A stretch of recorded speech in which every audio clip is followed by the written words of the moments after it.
everyone. In this project, we are building a motion triggered LED controller using Arduino and a Raspberry connected via MQTT. First, let's look at the hardware connection. I'm using an HRSR04 ultrasonic sensor connected to the Arduino. Trig pin of ultrasonic sensor is connected to pin 13 of Arduino, and echo pin is connected to pin 12, and then VCC goes to 5 voltage pin, and the GND goes to GND on Arduino.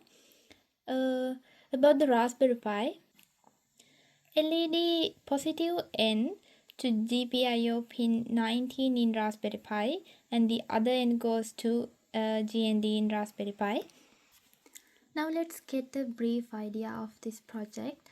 We are going to detect the motion type from the Arduino code, and for the motions, LED giving to light up differently.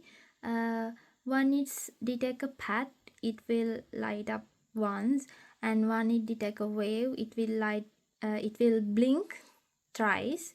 So we will see. For the LED process, we use Raspberry Pi code separately in our terminal. I will let you guys know about that also. But first of all, when it's come to Arduino code, I will explain now. It connects to Wi-Fi using Wi-Fi Nina, and SPIH need to communicate with Wi-Fi Nina module. This public subclient means it's a lightweight MQTT client library that you have to install in here. So that's it. It's connected to MQTT broker at the broker EMQXIO and publish message to the topic, this topic. Usually you have to give the SSID and the password that you are using, the kind of Wi-Fi that you are using. It can be hotspot or anything that you are using for the Wi-Fi connection. For ultrasonic sensor pins, trig pin. Trig pin is sends ultrasonic pulse, and echo pin listens for the echo to measure the distance. And this void setup function is to set up the MQTT server, and the void loop function is to keep MQTT connection alive, and the connection to Wi-Fi function is connected to Wi-Fi and print the status in serial monitor. And it's come to detecting gestures. Okay, this is the way that we use in the code, that when we get in the motion detection, how will we get the output from the code? I will explain it. Triggers the ultrasonic sensor and calculate the distance in centimeters using the speed of sound. If the motion is the motion distance lower than 5 centimeter, it will be a pad, and if the motion distance between 5 to 10 centimeters, it will be a wave. However, when the pad is detecting, it will give a message like pad detected, sending pad, and when a wave detected, it will give a wave detected and sending Nathi.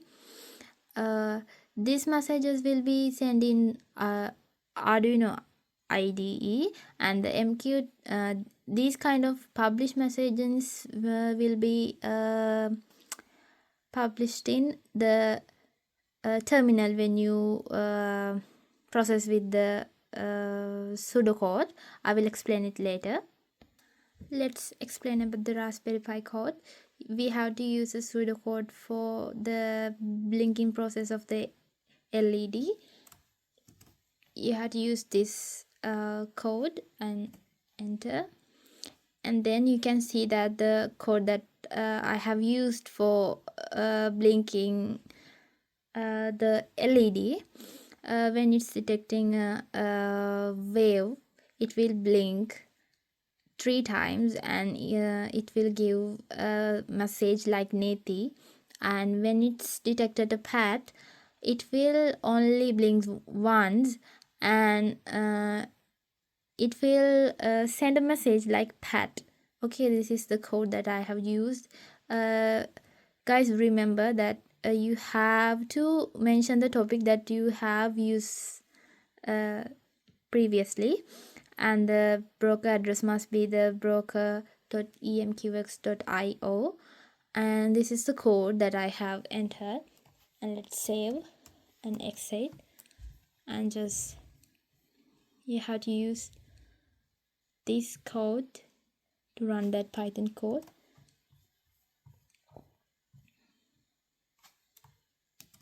This Python 3 mqtt underscore subscriber.py, just enter that, and it will give you a result like connected with result code 0. Now this is connected to the Raspberry Pi, and the MQTT server is working. Okay, now it can detect the motion.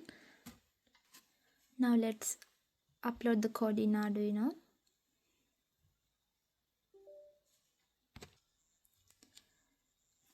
Now when it's, you can see that. I'll show you guys how this is working. Now there is a whale. It will blink like this.